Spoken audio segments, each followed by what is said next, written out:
So let's head over to Sudan right now.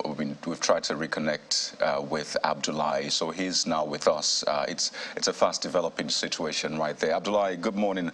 Thank you for joining us. It is good to see you in high spirits, I must say, and I hope it's the same for other Nigerians there. So can you tell us about this evacuation plan?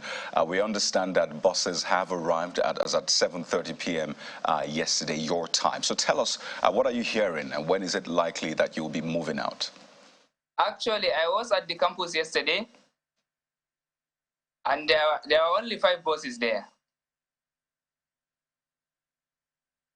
Yes, please go ahead, Abdullahi. Yeah, there are only 5 buses there at the campus, and right now there is almost 7 buses. The students were told that the buses need to refuel and come back around 9 or 10 a.m. today morning. But we have not heard from the mission. There is no any directive this morning from the mission. But I can imagine that you're holding on to that hope. At least you've seen the buses. The buses are to be filled. And yes, actually. And according to you, they're meant to return around 9, 10 a.m. This morning. Just to be clear, what is the local time there right now? Local time right now is 8 a.m. 8 a.m. Right, so it's just an hour ahead of Nigeria. So talk to us about your welfare over this past few days, because what we heard was that evacuation was meant to have begun yesterday. That's Tuesday, was moved up until today, and the directive from government is that people stay indoors. But we're seeing visuals of some sort of convergence. So can you just walk us through the experience and the situation right now? Actually, it is a very difficult experience for all Nigerians, and in fact, even Sudanese and everyone here in Khartoum. Right now, you cannot find any shop open. There is no water, there is no food. People cannot even have access. Whether you have the money, the banking services have failed, you cannot buy electricity units. People find it hard to charge their phones. If your electricity is finished, you cannot be able to buy. Pharmacies are closed. In fact, even hospitals are running out of services right now in Khartoum. Indeed, it must really be a very difficult situation. And it is actually. In spite of that, it's good to see you in high spirits, Abdullahi, and we hope that things stay that way, even as you plan to embark on that journey through to safety. Hopefully. We read in the papers this morning that the federal government is warning Nigerian students against embarking on difficult journeys that may not be guaranteed. Talk to us about this. Is this happening? And perhaps if you could also tell us about how difficult the terrain is through to your next destination. And what we're hearing is, first of all, you may be moved to Ethiopia or Egypt. Which exactly is it? Which country exactly will be your first destination, and how difficult or easy will the terrain be? Actually, based on the information we have right now, we were told that we are to be moved to Egypt. The buses will move from Khartoum to Egypt, then from there we'll cross the border, and then we will have our flights to Nigeria. But it's actually difficult, and it's a long journey.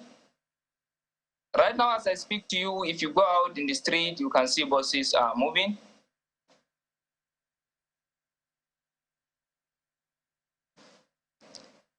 Yes, go ahead, Abdullahi.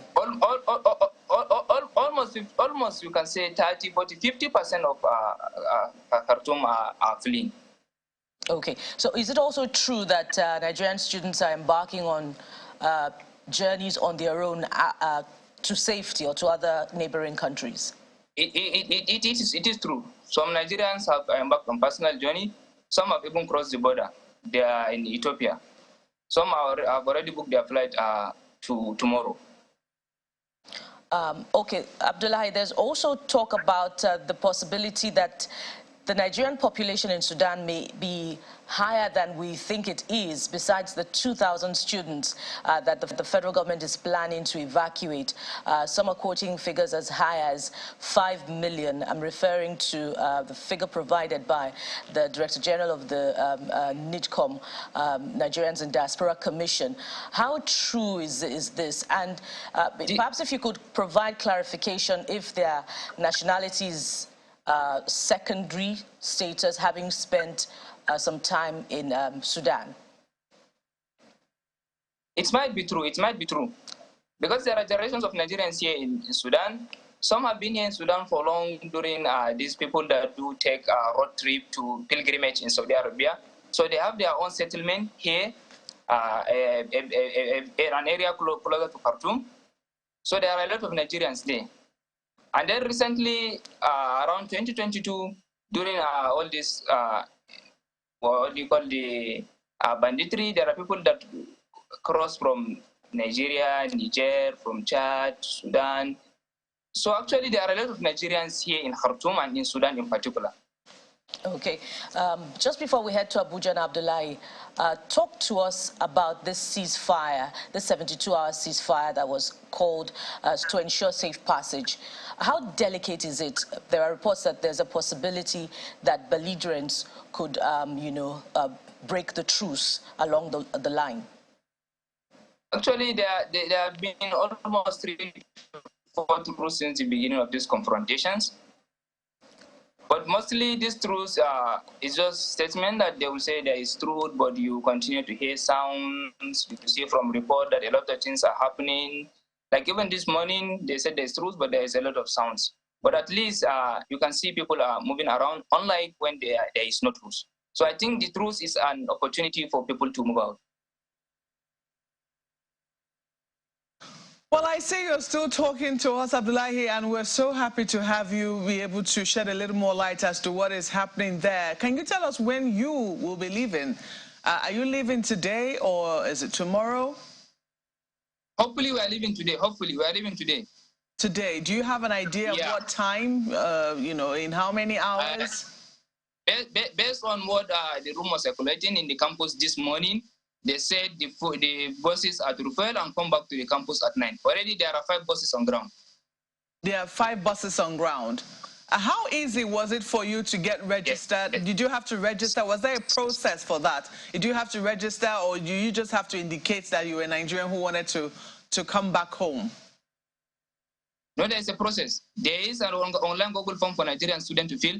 This is how they were able to gather the 3,500 Nigerian students that wanted to leave. Okay, so today, I mean, how many, do you have an idea of how many of you will be leaving Khartoum? No, there is no directive from the mission, and there is no any update regarding how many people are leaving, but hopefully all the students will leave today if all the buses arrive.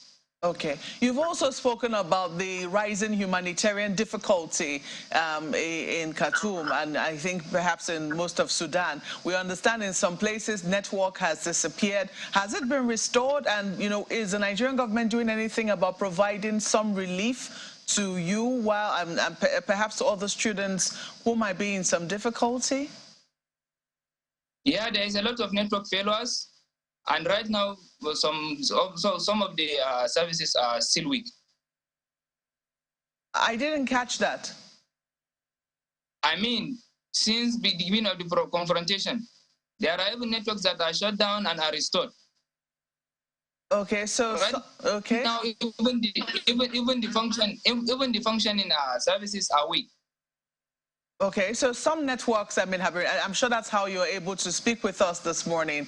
But for those who are unable to, because you've also talked about the difficulty in getting food and water, etc. How have you been coping? Let me ask you first. Personally, we are able to stock food. That's why we can be able to get something to that, and then we were able to get our electricity unit when they partially restored the banking service. Okay, so for the remaining people, do you know of any Nigerian students that are currently stranded, are unable to get access to food or anything of the sort? Actually, there are some students that have no water and they cannot be able to even pump water from their pumping machine because they have no electricity unit. Even though you have money, you cannot have shops open that you can be able to get food around. So there are incidents that some people might not be able to get food and water to drink. Oh dear. This is a situation that you have never experienced before, I imagine. I mean, a situation where nobody wants to find himself or herself. And I imagine that you've also had to, pack your things hurriedly. How has that been like? Has there been any message on what you can take, what you can't take? Are you worried about leaving anything behind? Are you worried about your university studies, etc.? Definitely.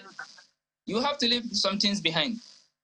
You have to leave some things behind. And even the mission directed that people should carry luggage with their necessities, so that there will be kind of convenience in the buses. Indeed. Well, we do wish you a safe journey. I know that my colleagues still have questions for you, but we do wish you a safe journey as you journey out of Khartoum. Abdullah, just a quick one. How often do you guys, for instance, at the International University of Africa, do you guys converge at any time to encourage yourselves? Actually, we did that. But the problem is right now, you cannot convince someone that is hungry, someone that is thirsty, someone that is tired. People cannot listen to you right now. So you have seen the video at the campus. So I can imagine that you just carry food, you share food and water amongst yourselves to give yourself some relief, yes, right? Definitely. But we do wish you well and hope that you leave that place as quickly as possible. Hopefully. Thank you very much. Thank you.